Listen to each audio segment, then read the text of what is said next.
Gift Nifty आपने दिखाया था 70-80 पॉइंट की बढ़त के साथ ट्रेड करता हुआ। हमारे एशियन पियर्स लार्जली ठीक ठाक कामकाज कर रहे हैं।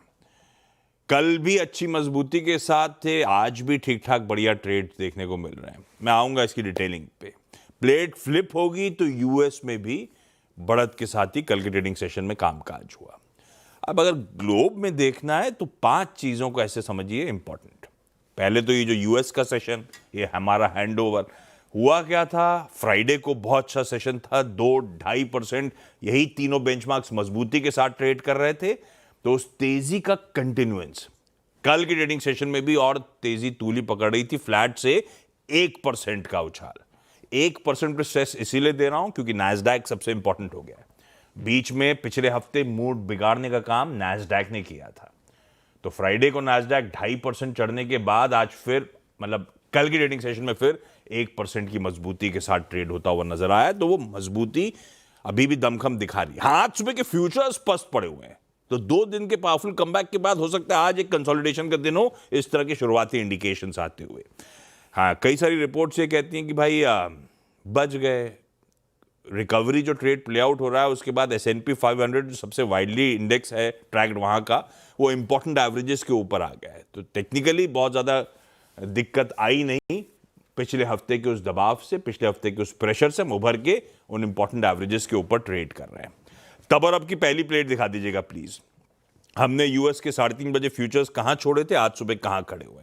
नैस्डैक से क्यों लेना है तो तेजी भी और तूल पकड़नी चाहिए, पर डाउ और S&P लार्जली जहां छोड़े थे उसी के इर्द गिर्द आपको मिलेंगे। तो मिला जुला सा कह लीजिए हैंडओवर आता हुआ यूएस से। दूसरा मैंने एशिया दिखाया था, एशिया में फिर जापान चमक रहा है। जापान में कल बहुत अच्छा पावरफुल मूव्स थे और आज भी 1.5-2%, अब तो 2.5% हो गया, धीरे धीरे और इंच अप हो रहा है। कल की उस अच्छी तेजी के ऊपर 2.5% का उछाल है। तो वो पोस्ट इलेक्शन वर्डिक्ट जो रैली है वो कह लीजिए कंटिन्यू करती हुई, वो कह रहे हैं ना तकाइची ट्रेड जो है जापान में वो कंटिन्यू कर रहा है। तो वहां का मूड बढ़िया है। तीसरी इंपॉर्टेंट चीज क्यूज के तौर पे कच्चा तेल। हेडलाइन में प्रोड्यूसर साहब ने मेंशन कर रहा था कच्चा तेल स्टॉक मार्केट में हमने 67.3 पे छोड़ा था। $1.5 वहां से और ऊपर है, बल्कि कुछ समय पहले तो 69 के ऊपर ट्रेड कर रहा था अभी भी, लेकिन $1.5 ऊपर हमें हैंडओवर मिल रहा है। क्यों? क्योंकि थोड़ा सा जियोपॉलिटिकल रिस्क प्रीमियम ऐड हो गया। कल सुबह की हेडलाइन ये थी कि यार यूएस और ईरान मुलाकात कर रहे हैं ओमान के मस्कट में। उम्मीदें जाग गई थी, कोल थोड़ा सा कूल ऑफ हुआ था। कल यूएस डिपार्टमेंट ऑफ ट्रांसपोर्टेशन ने एक एडवाइजरी जारी करी। यूएस फ्लैग जो जहाज हैं, जो वेसल्स हैं, जो कि ईरानियन टेरिटरी से जितना दूर हो सके उतना दूर चलें अगर आप स्ट्रेट ऑफ हॉर्मुज और गल्फ ऑफ ओमान का इस्तेमाल कर रहे हैं। और ये जो straight of Hormuz, gulf of Oman है, दुनिया में जितना क्रूड ट्रांसपोर्ट होता है 1/5 उसी इलाके से निकलता है। तो उनका एडवाइजरी जारी करना, ऐसा लगा रिश्तों में फिर तनाव आ रहा है, इसीलिए फिर कच्चा तेल इंच अप कर गया, मजबूती दिखा रहा था। डॉलर कमजोर हो रहा है। तब और आपकी सेकंड प्लेट रखिएगा स्क्रीन पे, तो कंटेक्स्ट में सब कुछ मिलता रहेगा आप लोगों को। कच्चा तेल ऊपर मिल रहा है, डॉलर कूल ऑफ हो रहा है। डॉलर क्यों कूल ऑफ हो रहा है? 2 रीजन है।